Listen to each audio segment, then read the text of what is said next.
So I'm just getting off work, figure I'd do a little video here. I wanted to talk about spending and sort of the things we're talking about. So caught my eye today that the Biden administration is looking at requesting $33 billion more to send to Ukraine. So really that's not sending to Ukraine, that's sending to weapons manufacturers like Raytheon and people in the military industrial complex that have every incentive to keep this conflict going. Whatever you think of the conflict in Ukraine, and I have many thoughts, the reality is many people that are getting wealthy off it and are using it for political points don't want a peaceful resolution.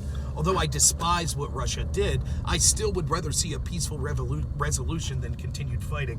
And sending $33 billion of weapons to Ukraine is just going to prolong the conflict.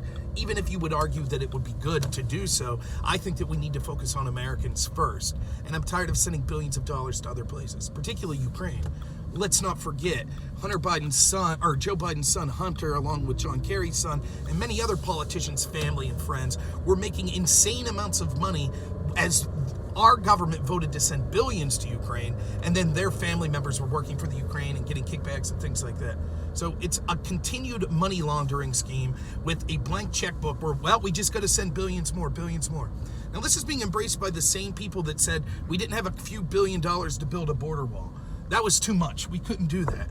We couldn't send the promised $1,600 checks to people. We had to send less because it would be too much to send that money.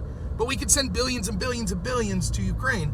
Furthermore, we then have Biden talking about maybe we'll forgive student loan debt.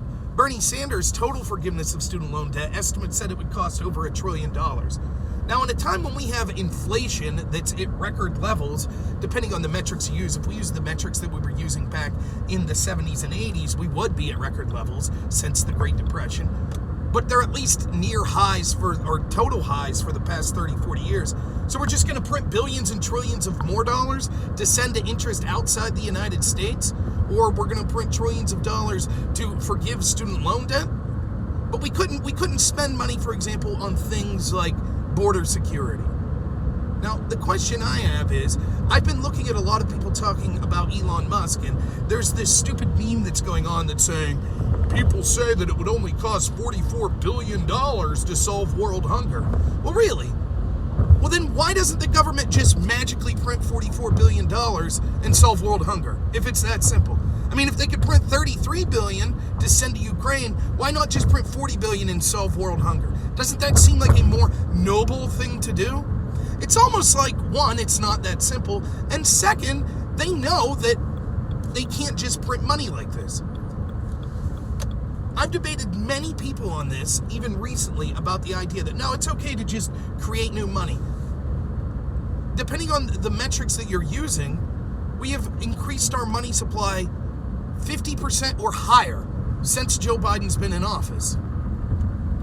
If we could just print trillions of dollars to forgive student loan debt or billions to send weapons to Ukraine, why not just print a few trillion more and end everyone's mortgage? How about that? Why don't we just send everyone $5,000 checks? This is part of their attempt, and it's not going to happen this way anyways. They know that it's not tenable. Biden knows that. He knows that it would cause even more massive inflation. So he's just placating to his base right now when he's saying, oh, yeah, because he hasn't done anything that anyone likes. The progressives don't like him because he hasn't given them the health care they wanted. He hasn't forgiven the student loan debt. He hasn't done any of the progressive things that he paid lip service to that he would. Independents don't like him. Republicans don't like him. The economy's a disaster. Foreign policy is a disaster. Scandals. Now they're creating a ministry of truth to look into disinformation and censor it. And so he's got to throw some red meat to his base. Got to get those progressives back on board. Try to buy some votes. But he's not going to do it like he says. The whole idea is actually just charity for the privileged.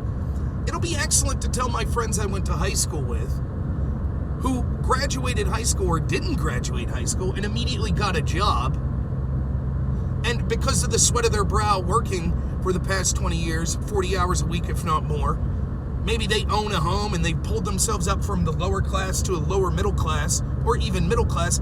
Hey, congratulations! You get to pay for people who were better off than you, that had more privileges than you growing up, that had family or ability that could send him to college, and and then borrowed a bunch of money that they're now not willing to pay back.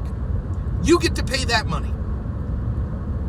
The other thing is, people lie and they ignore. So many people use that student loan as just money on frivolous things. Watch a show like Judge Judy once.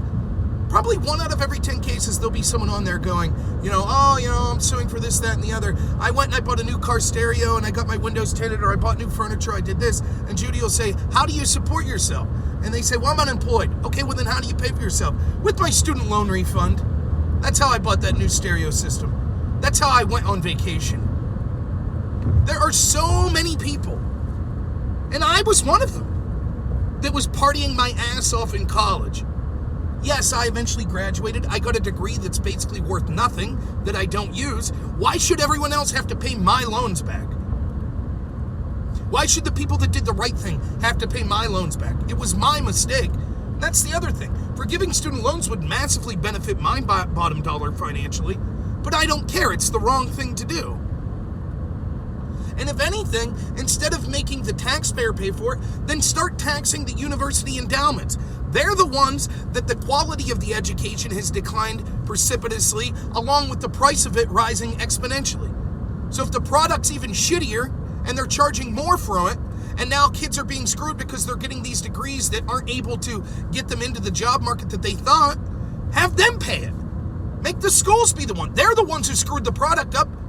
They're the ones that were more concerned about raising cost and getting rich and indoctrinating people instead of educating them to fields where they could actually get jobs to benefit society. So make them pay. Go after the endowments. Why should the guy who didn't go to college, who did everything the right way and saved, why should he have to pay through tax dollars? Or it won't be tax dollars, but it'll be inflation. They'll have to pay more because someone's going to pay that $1 trillion. There is no such thing as free government stuff. And so it'll be once more the working class that pays it. And the academic class, the ivory tower class, they'll be the ones that benefit the most. Poor people that never went to school are the ones that are going to end up paying the price. Just like poor people are the ones that are going to end up paying the price if we get into World War III, because they're the ones that'll fight the war. Just like poor people are the ones that pay the price when inflation caused things to go out of control like food and gas. Just like they're the ones that pay the price when we have, we're fighting climate change, so we're going to, disparage fossil fuels and this, that, and the other. It's always the working class and the poor that pay. So I just found it entertaining. And by the way, it's always funny. Remember, just a few short years ago, we had Democrats pretending that they were fiscally conscious. Oh, we don't have the money to spend on a border wall. We don't have it. Now they talk about spending dozens of billions of dollars and even trillions of dollars like it's nothing. And they tell you with a straight face, no, it won't cause inflation. And then predictably when inflation happens, when people like me said, if you lock down the country and then print trillions of dollars, there'll be inflation. They say, no, that's not why it occurred. That's not why. There's other reasons. It's not that.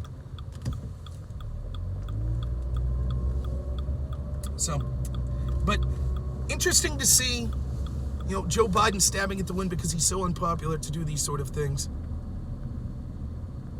I say, if anyone's on the hook, it should be the individuals that got the loan, and if not them, it should be the universities that charge the exponentially higher rates with the poor product, where kids were unable to get jobs with the degrees that were promised to them.